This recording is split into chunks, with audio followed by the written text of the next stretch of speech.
دې د کوم ظلمونه کړي دي دغه د چې کوم د امریکې او د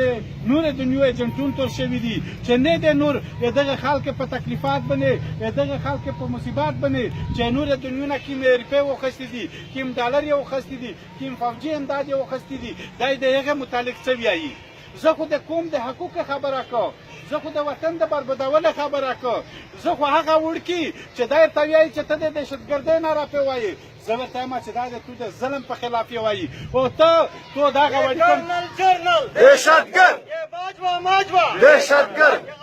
مفوره دهشتگرد ISI دهشتگرد او هغه وړکي چې تو خودکش ته بوتل هغه وړکي چې تو د مور پلور نه په زور باندې جنګ ته بوتل او هغه پلارینه وی چې دی راغلل هغه بچونه وسولول ته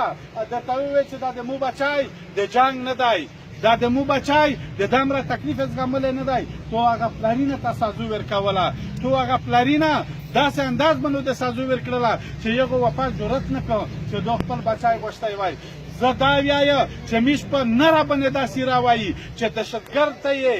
قاتل ته یې ظالم ته یې جابر ته یې تو په وطن باندې ظلم کړی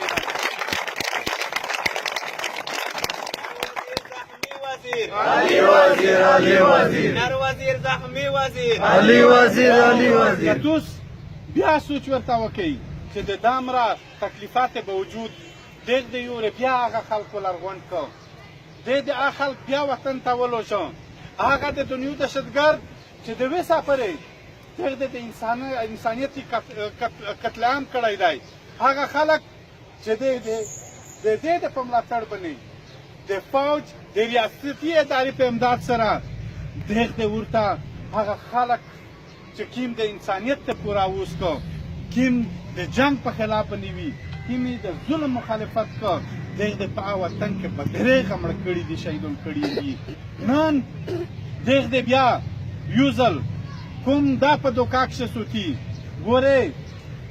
دا په چلاکی باندې کوم پوی دی دا د اخیری سلګي دي دا د بدمعشۍ د متبرۍ د غونډهګردۍ دا اخیری سلګي دي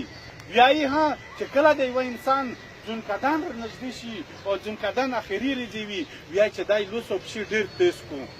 ډېر تیز کو لوس او پښې ویلې چې هغه اخیری وخت یې د ناروغ ووځي داسې چې دا دی نن پریس کانفرنس کو دا چې دا نن کوم په تیاره کې سوتي دا چې دا کوم ته درویښ سوتي د ده د متبرۍ د ده د بدمعشۍ د ده د ظلمتوب د ده د وحشت د ده چې کومه بېرحمه پالیسي د مظلومونو کومې پوره دو هغه اوټ کېږي په باندې دنیو پوهېږي په باندې قومونه پوهېږي قومونه د خپل حقوقو د پوره وتلي دي او د ده هغه ظلمونه چې ده نه غوښتي دي زه ها اعتصاب تکشنو دا یو ها اعتصاب تکشنی زه نن هم ورته نوشتیا سبو هم ورته نوشتیا بل ارز هم ورته نوشتیا دای پارینده مونږ پټ شوایو نن پټیږي آینده د پوره د وخت او د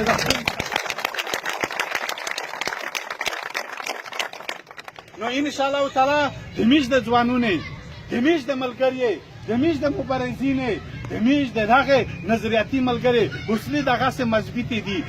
د په درویغ باندې د دغه په هغه شاګردو باندې چې د بدنامولو کوشش کی دا بدنامول د مخته کړی دي چې کله د ګناه خلک مړ ک په اپریشن شوی مړ ک په بمباریک شوی مړ ک یو اس پی آر بیان وچلو چې ننم دامره دهشتګرد مړ کړل هغه به ګناه خلک چې کورین عامل وړاندې کړي یو دوه چې میش د دهشتګرد دفترین اړان کړل دای د پزر بیازب چې وشي دای د پر رای نجات چې وشي چې د 15 طالبون نیولې لمړ کړی دي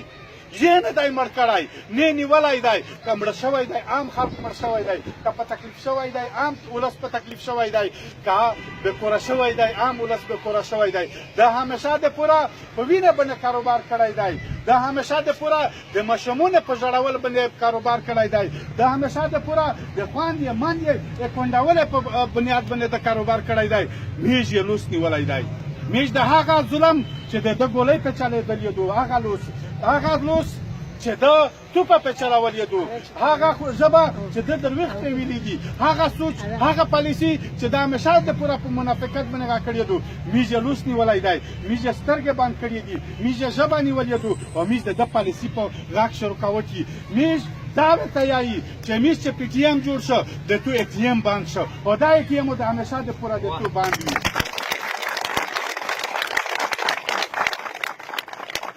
ګریه مو قتل کیږي دا څنګه ازادي ده مال مو پوریږي دا څنګه ازادي ده ونه مو ورانیږي دا څنګه ازادي ده نن هغه سرکوري خلک میش د هغې ډېره شکریه ادا کوي هغه که پښتین دی که بلوچ دی که سیندی دی که د مظلومې طبقې سره هغه افسرون تعلق لري چې دغ دی دا ویني د میش دا مبارزه ته سلام کو او دغ د حقیقت مني چې دا څومره ظلم شوی دی دا څومره د حالت او د جبر شوی دی د میش ملګرتیا کو د میش سره په څنګ باندې ویلوړ دي او میش دا امید لري چې هغه خلک که ډېر بېوسه دي په حکومتي ادارې کښې چې دننه دي هغه همیشه د پوره د ملاتړ جاري او ساري وي او انشاءالله تعالی د میش په دا یقین لري نور برون شیری دی تو سه لمدېږئ خو بیا هم د تو سه جذبات هم میش حوصله لري انشاءالله تعالی مو درته ووایي چې مو په وخت رسولو ډېر کوشش کړی دی خو چونکې داسې خبرې راغلې په بیار کښې چې زه نر ورسېدله هغې سره معذورت معافي او انشاءالله تعالی چې میش ژوند وي دو د تو سه پوره وي چې میش جدوجهد وي دو د تو سه پوره وي میش نظریه سوچ و فکر دو د حکوم د پوره وي او میش هغه حرکتونه چې کوم ته د بد نیت په طرف باندې چې میش همیشه د پوره د دولت غوندې په لیار کښې ورته دري د هر رکاوټونه او زه د تو سه یو ځل بیا ډېره شکریه ډېره مننه او انشاءالله تعالی دغه تعلق دغه نظریه دغه رشته دا سوچ دا فکر دا تاګ او د دغه وطن سره مینه محبت او دا د کوم ژغورنه دو د میش تو سه مشترکه لای عمل وي مشترکه فکر وي او مشترکه جدوجهد د دغه شي د پوره وي زه د تو سه ټولې ډېره شکریه ادا کوم چې تو سه په دا بارونه کښې راغللی